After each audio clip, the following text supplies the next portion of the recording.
आज आम बनइबा बंधाकोबी पराठा। बंधाकोबी पराठा पूरा नरम रहिबो आ बंधाकोबी पूरा पराठार सबुआड़े रहिबो, जमा पराठा फाटिबनी। एहाकु बनइबाकु हेले प्रथमे आमे 2 कप अटा नबा, सेतिरे किछि लुण आ कस्तूरी मेथी पकाइकी भलसे अटा को चकटी दबा। चकटी साइला परे आमे ता धीरे 2 चमच तेल देकी ताकू किछि समय पई कि घोड़ेकी रखिदबा। एबे आमे बंधाकोबी को भलसे चुनचुना करिकी एही परि भाबरे काटी दबा।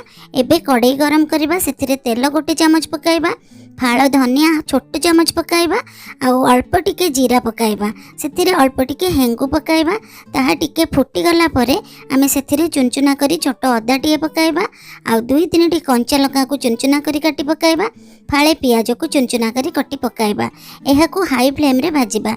एबे जो बंधाकोबी रखिथिबा सेही बंधाकोबी को सेतिरे पकाई दबा। सेतिरे 1 चमच धनिया गुंड पकाइबा, 1 चमच काश्मीरी लंका गुंड पकाइबा, 1 चमच नाली लंका गुंड पकाइबा, आउ 1 चमच घरे तैयारी करिथिबा गरम मसला पकाइबा, हाफ चमच चाट मसला पकाइबा।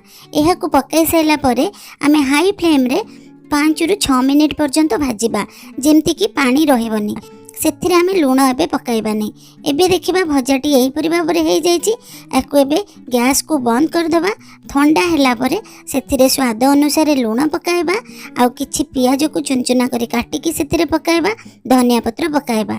एबे ही बंधाकोबी पूरा रेडी। एबे आमे जो अटा को रखिथिले दळिकी, एबे देखिबा से अटाटी भलसे नरम हे जाईची। ताकू छोट छोट गोल करि देबा।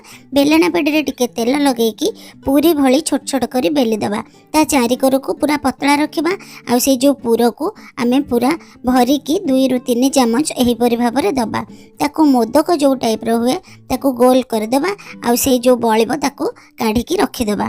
ताकू भलो से गोल करि साइला परे सेतिरे ताकू दाबी दाबी की आमे गोल करबा, जेमति कि फाटिबनी। एबे ताकू अट्टा चुना रे 2 पट साइड रो भलो से बुडई देबा।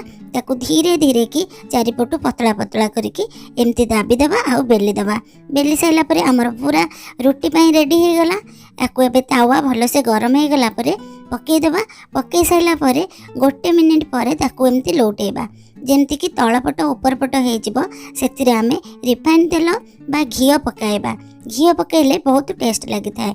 2 पट जेमति एमति कलर हो जिवो, गोल्डन कलर। एबे हमर पूरा रेडी हो गला बंधाकोबी पराठा। बहुत नरम अच्छी, आ ता भितरे मध्य बंधाकोबी पूरा सबुआड़े भरपूर होइकी अच्छी। यह खाइबा को बहुत टेस्ट लगी थाए।